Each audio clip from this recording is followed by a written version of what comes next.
बादशाहपुर की सीट जीतने के लिए भाजपा को जमीन से जुड़े उम्मीदवार प्रोफेसर हंसराज यादव को उम्मीदवार उतरना पड़ेगा। भाजपा को चाहिए कि यूपी वाली गलती न दोहराएं। पैराशूट नेता जनता को नहीं बहाते। जैसे जैसे हरियाणा में चुनाव का समय नजदीक आ रहा है, दोनों ही पार्टियों में उम्मीदवार उतारने में कशमकश लगी हुई है। पार्टियों को अपने उम्मीदवार तैयार करने में मुश्किल का सामना करना पड़ रहा है। ऐसे में भाजपा को चाहिए कि यूपी वाली गलती न दोहराएं। जनता हाईकमान द्वारा थोपे के उम्मीदवार को पसंद नहीं करती। ये विधानसभा को चुनाव है, लोकल जमीन से जुड़े लोग ही जनता द्वारा पसंद किए जाते हैं, क्योंकि उनका काम लोकल उम्मीदवार ही करवाते हैं, तो वही उन्हें अच्छी तरह से समझ सकते हैं। पैराशूट नेता जनता के बीच में नहीं गए होते, जिसके कारण जनता में उनकी पहचान नहीं होती।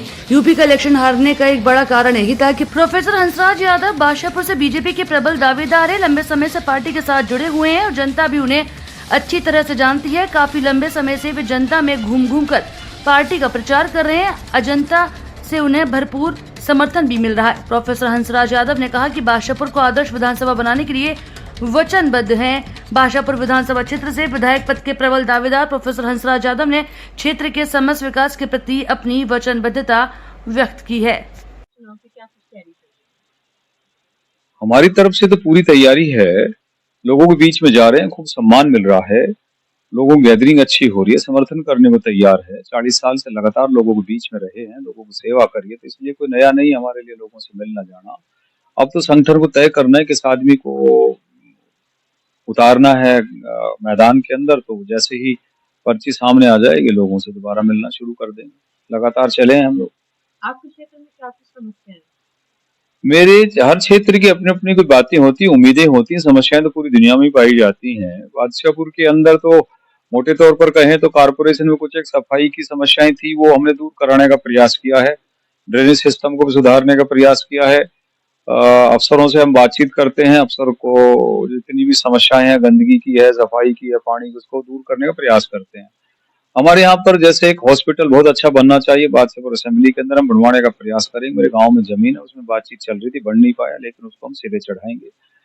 और एक अच्छा सा हम स्टेडियम बनाने का प्रयास करेंगे, जहां पर मल्टी फैसिलिटी की सुविधाएं हो, तो बच्चों को अच्छी गेम्स की सुविधाएं मिले और बच्चे रिप्रेजेंट करें, पूरे कंट्री को करें, देश और दुनिया में हमारे गौरव को बढ़ाए। क्योंकि हरियाणा का जो प्रतिनिधित्व है ओलंपिक्स के अंदर सबसे ज्यादा है, तो हम चाहते मेरे हल्का जो सबसे बड़ा हरियाणा में, वहां पर प्रतिनिधित्व बच्चों का सबसे ज्यादा हो। उसके लिए हम प्रयास करेंगे कि इस तरह का स्टेडियम भी बने। सड़कों की, पानी की, बिजली की जो रोजमर्रा की समस्या हम लोगों की सुनते हैं और दूर भी करते हैं, और प्रशासन कर भी रहा है। परसों रोज की मैं बताऊं कि बादशाहपुर में टंकी फूक गई, हमने तुरंत उसी दिन चेंज करा दी है। टीकली गांव में ऐसा हुआ, हमने तुरंत चेंज कराई।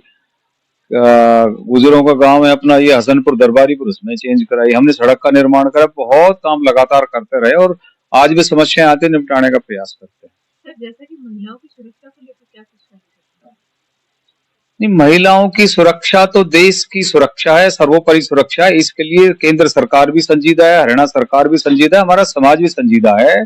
और जहां तक मेरे से व्यक्तिगत सवाल को पूछोगे, तो मैं मानता हूं कि हमारी बहन बेटियों की इज्जत समाज के अंदर पूरी तरह सुरक्षित रहनी चाहिए। और मेरा जो योगदान इस विषय में होगा, पूर्ण रहेगा।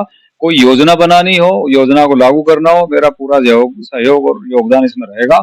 एक एजुकेटेड, पढ़ा लिखा होने के नाते मैं इस विषय के अंदर जो भी बेहतरीन मेजर होंगे सरकार को बताने का प्रयास करूंगा। सरकार का हिस्सा में बनूंगा तो निश्चित रूप से मैं प्लानिंग का हिस्सा बनूंगा।